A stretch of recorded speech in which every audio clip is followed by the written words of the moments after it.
I feel unique, if that's the right word to use. You know, not many of my teammates or even players in the SPFL do it, and it's a bit of a journey that I've been on since starting it, and it's tough at the start, obviously, but you obviously get used to it, and it clears your head, if you know what I mean. No drinking or eating from sunset to, or from sunrise to sunset. So it depends on what time really. If it's in the summer, it's obviously harder. If it's in the winter, it's easier, and it changes. But no fluids. Everyone keeps asking me, oh, even water, no any type of food, and it's just that consecutively for 30 days. It never gets easier, to be honest. The first week of starting it, obviously because you have to adjust to it, your body's adjusting to not eating, not drinking.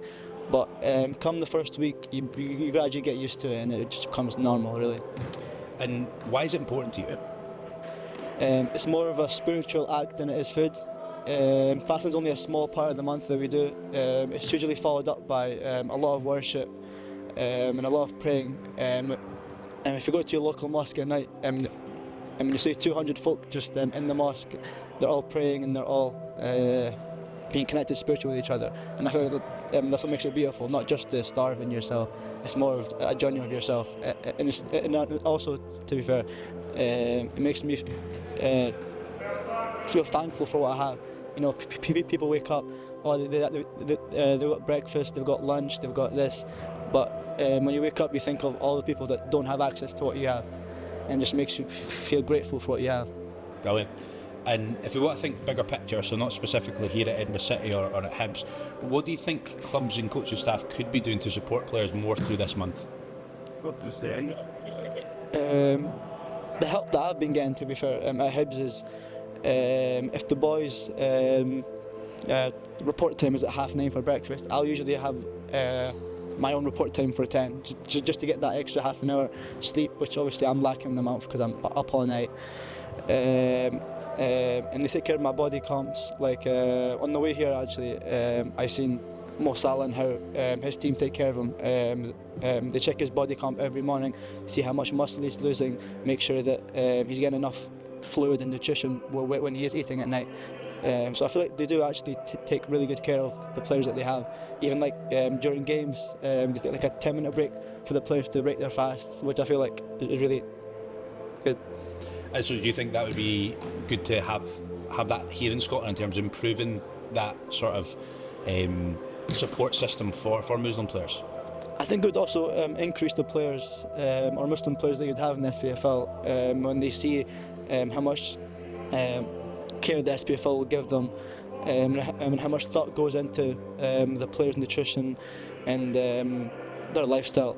And even me, I feel relieved when my team takes good care of me, and it makes me want to do more for the team.